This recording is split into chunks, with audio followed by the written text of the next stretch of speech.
گفتگو، با مذاکره، با نظرسنجی، با هماندیشی دنبال میکنند. بعد مردم کوفه میآید، مردم کوفه نامه مینویسد، خودشون میآید، مردم بصره پیغام میده که ما در کنار تو هستیم. مردم مدینه هم همینطور، عبدالله ابن زبیر میآید، عبدالله ابن عمر میآید، اینها همه با امام حسین میگه شما اگر قیام بکنید ما در کنار شما هستیم. خب وقتی امام حسین میآید در خود عاشورا اولین جا با هور روبرو میشود، میتوانست هور را بکشد اما این کار را نکرد. با هور به گفتگو نشست. هور می آمد پشت سر امام حسین نماز میخوند، بعد میرفت او در صف خود بود، ایشون در صف خود. در روز عاشورا، در شب عاشورا با تمام سپاهیان، حتی با خود عمر سعد مذاکره کرد که راه حل برای این که کار به اینجا نکشد جستجو کرد. پس بنابراین امام حسین اگر او فرصتی که برای امام حسن آمد، برای حضرت علی آمد، حتما عمل میکرد همونطور که خود امام حسین گفت اسی و بسیرت جدی و علی. خب اینا رو شما بیشتر از کجا میفهمید؟ از کلام امام حسین. امام حسین میگه چرا من تسلیم یزید نشدم؟ اینو بارها شنیدید دیگه. الا ان ندعی و ندعی قد رکض بین اثنتین بین السلة و الذلة هیهات من الذلة. امام حسین میگه فرومایه فرزند فرومایه مرا بین دو چیز مخیر کرده، یعنی شق سومی وجود نداره. امام حسین میگه مرا بین دو راه آزاد گذاشته، یا تیزی شمشیر را بپذیر یا تسلیم ذلیلانه و بندوار شو. راه سومی وجود نداره که بگه بیا با هم بنشینیم مذاکره بکنیم، صلح بکنیم. این اصلا برای امام حسین عرضه نکرده است. امام حسین میگه مرا فقط برای دو راه انتخاب کرده است، یا تیزی شمشیر را بپذیر یا خاری و ذلت را. هیهات ذله که من این خاری و ذلت را بپذیر. خب اگر امام حسین با یزید بیعت میکرد، اون واقعی که در هر آورده بود، امام حسین باید اون رو تایید میکرد، چون ذلیلانه برش تسلیم شده بود دیگه. وقتی کسی ذلیلانه در برابر کسی تسلیم بشه، تمام کارهایی که او میکنه اون رو باید تایید بکنه. آیا امام حسین میتوانست چنین کار یزید را تحمل بکنه؟ خب نمیتوانست دیگه. پس بازم میبینید کار به اونجا. اول در کربلا و از مدینه تا مکه، مکه تا کربلا، اصلا برای امام حسین فرصت این که بیا با هم بنشینیم صلح بکنیم، تو خواسته هایت را بگو من خواسته هایم را بگویم، اینها مطرح نبود که امام حسین صلح بکنه. امام حسین خودش میگوید اگر مثل پدرم گفتگو بیاید من گفتگو بکنم، اگر مثل امام حسن برادرم مسئله صلح پیش بیاید من صلح میکنم. اما اینجا برای امام حسین دو راه بیشتر نیست، یا تیزی شمشیر یا تسلیم ذلیلانه و بردوار. امام حسین هیهات من الذلة. چرا؟ یعبد الله لنا ذلک. خدا این خاری و ذلت را، این تسلیم خار و ذلیلانه را خدا از من نخواسته است. یعبد الله لنا ذلک. یک. دو، رسول خدا هم به من این اجازه را نداده. در اون نامه یاد شما هست که امام حسین بود من به سیره جدم عمل میکنم. پس اینجا اگر میگوید من مبارزه میکنم، مگر اون سیره جدم به من اجازه نمیدهد که من تسلیم آدم مثل یزید شوم. اونم چی؟ بردوار.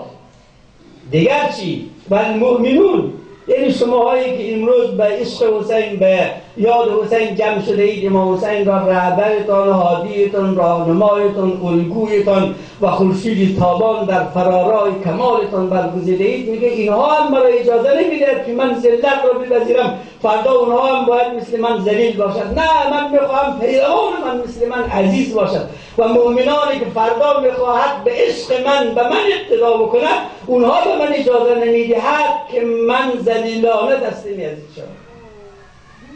دیگر چی اجازه نمیدهد؟ که این بیشتر خطاب با خانمهای ما قدرشان را بداند چقدر جایگاه والایی دارد. ببینید امام حسین در اینجا افتخار نمی کند که من در برابر یزید اگر تسلیم نمی شوم، چون عباس دلاور دارم، چون علی اکبر جوان دارم، قوم دارم، جعفر دارم، سپاه دارم، لشکر دارم، من به این خاطر در برابر یزید تسلیم نمی شوم. نه، اینها را نام نمیبرم.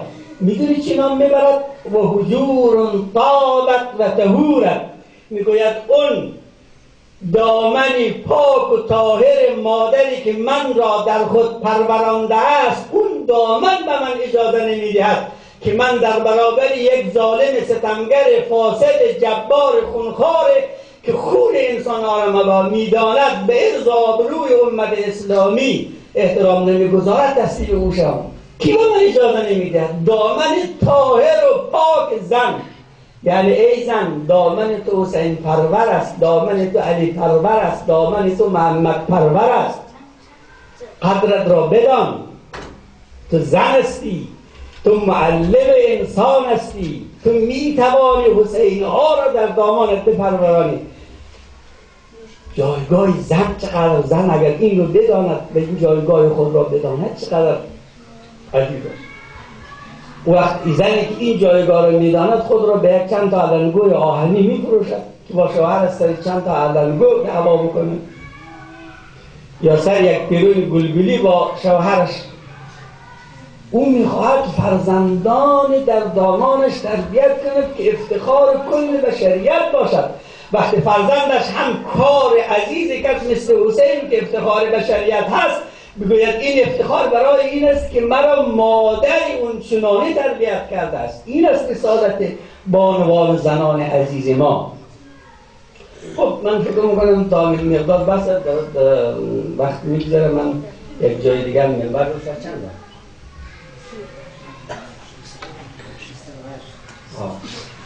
یک ذکر از یک مادر نمونه دیگری هم بکنیم، بازم برای خانم ها درس است. چون من یک جای دادم فردا شب انشاءالله اگر به توافق رسید هیئتی که من اونجا صحبت میکنم با محمد رسول الله راجع به مطالبات مهاجرین از دولت جدید من خواهم صحبت کرد، چون حتما کابل میفرسته به تلویزیون ها.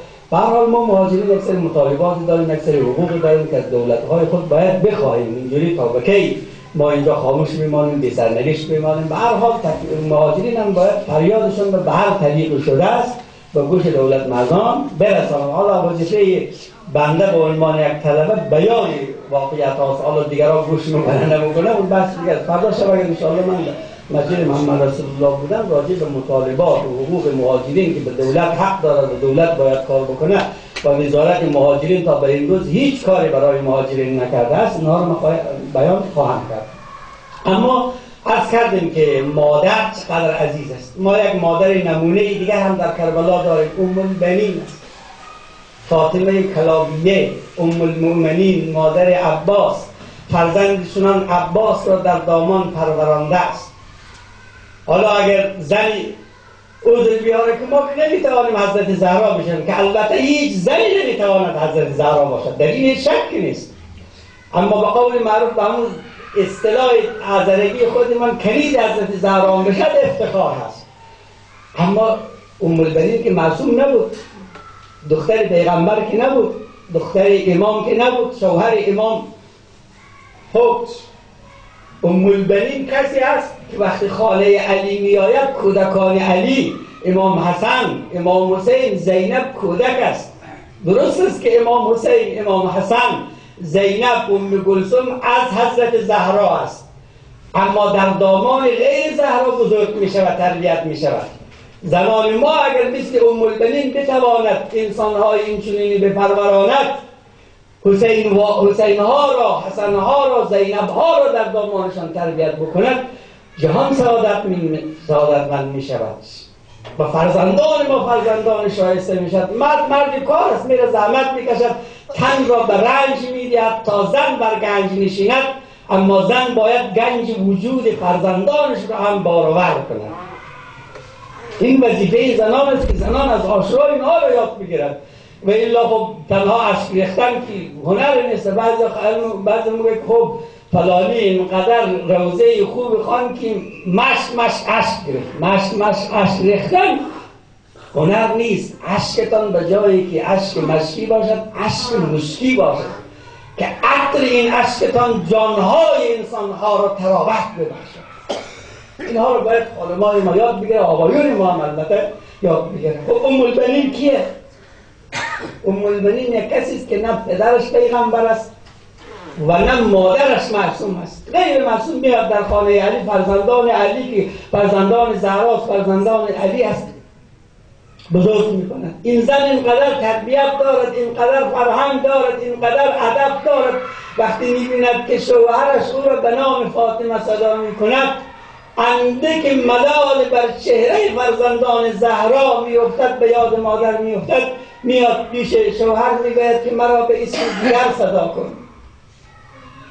شوهر میگه تو رو به چی اسم صدا کنم؟ میگه اینم به اختیار خود است.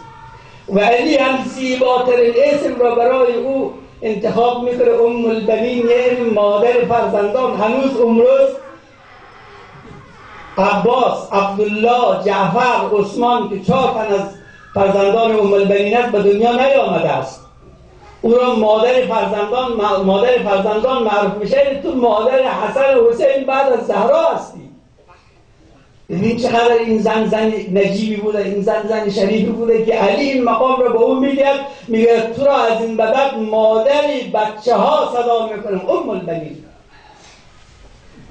یک عدد دیگرش رو شما کجا میشه؟ کسی که 4 فرزندش در کربلا قطعه شده است. عباس از دستهایش یکی در کنار علقمه، یکی در میان نخلستان از تن جدا شده است. وقتی که حضرت زینب برگشت نپرسید که عباس هم چی شد، عبدالله هم چی شد، جعفر هم چی شد، عثمان هم چی شد، زینب از حسین هم چه خبر است، از حسین هم چه خبر.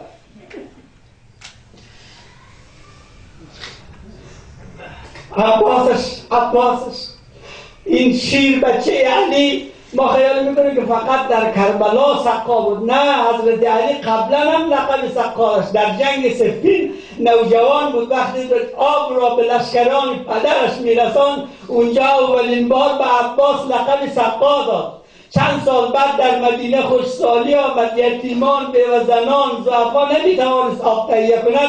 حضرت عباس مشت را بر دوش میرفت آب را در خانه های بیوه زنان و فقرا میبود. اونجا هم لقب سقا گرفت، در کربلا هم لقب سقا را گرفت. وقتی دید که کودکان حسین از تشنگی نعره میزند، فریاد الاتش کودکان حسین از خیمه ها بلند است، عباس شجاع و دلیر مگر میتواند طاقت کند که عباس باشد و کودکان برادرش حسین از تشنگی فریاد الاتش سر بده.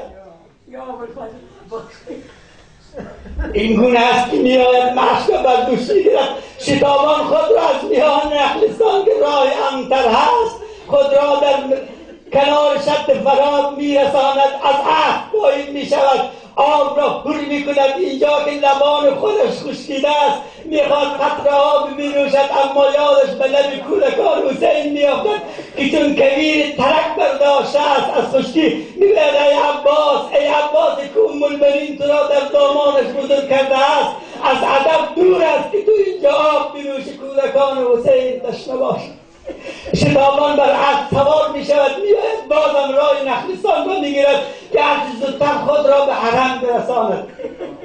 قبلا هم میفهمید که ممکن است دستهایش خط شود. این قبل از اینی که دستهایش خط شود این مشت را در گردنش اینجوری انداختن که اگر دستهایش نباشد نتواند مشت را نگه دارد، حداقل این مشت بماند. دست راستش خط می شود، بازم شتابان بر اسب نهی میزند که عباس بازم شتاب کن، آب را به خیمگاه برسان. دست راستش خط می شود، باز دست چپش بازم میگوید آب داری ای عباس، شتاب. اما یک دفعه تیمی میرد بر مشک عباس میخورد، عباس دانه هایش سست میشود. میگوید عباس دیگر کجا به خیمه ها میره؟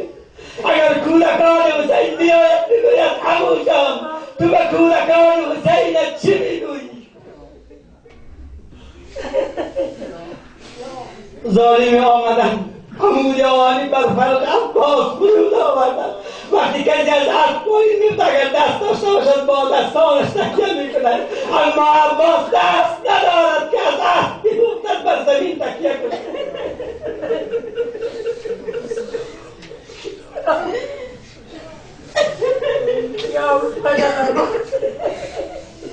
لعنة الله على القوم الظالمين سيعلم الذين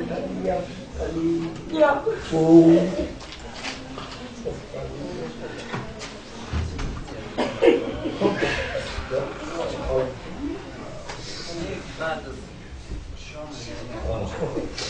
خدایا تو را به حرمت مقربان درگاهت به قطر قطر خون دستان عباس و حسینت میخوانیم خدایا بین ما و قرآن و عشرت در دنیا و آخرت جدایی مینداز. توفیق تلاوت قرآن، فهم قرآن، عمل به دستورات قرآن عنایت بفرما. خدایا به حرمت شهیدان کربلا به آیه قرآن بخوانیم. خدایا به ما توفیق نیکو بندگی کردن، نیکی حسینی زیستن و حسینی مردن مرحمت بفرما. سعادت دنیا و آخرت را به ما عنایت فرما. خدایا همه کسانی که بر گردن ما حق و حقوق دارند، برادران، خواهران، پدر، مادر، همسایگان، دوستان، علما، فقها، شهدا، رهبر شهید را از ما روزی و خوشنود بگردان. خدای همه اموات امت اسلامی، امت این جمع را به لطف و کرمت و به حرمت شهدای کربلا ببخش و بیامرز. تا ما را در این دنیا نیامرزی از این دنیا مبر. جهت شادی ارواح مطهر همه شهدا، شهدای کربلا، شهدای راه آزادی و اموات امت اسلامی و اموات خودمان، رحم الله من قرأ الفاتحه مع الاخلاص و الصلوات.